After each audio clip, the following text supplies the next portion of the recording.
Next, let's look at the running stitch.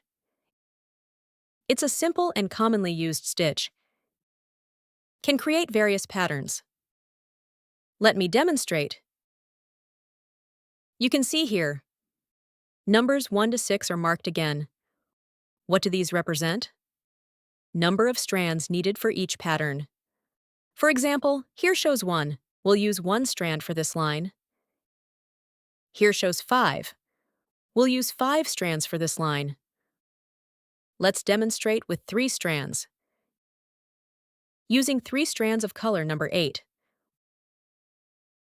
We'll stitch from right to left. First, come up at line start. Then take down at line end. 1 running stitch complete. Isn't it simple? Let me show again. Come up at line start. Take down at other end. We can stitch continuously after coming up.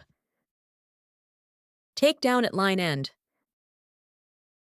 Then angle forward to next line. Take down at line end again.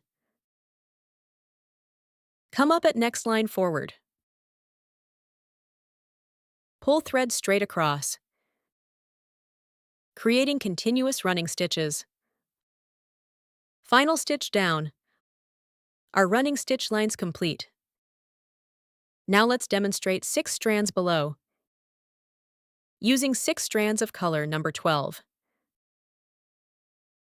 Similarly, come up at right line. Take down at other end. You can stitch one by one, or continuously like before. Both methods work well. Use whichever you prefer. Following these steps, complete remaining lines. While stitching, note, keep even spacing between lines.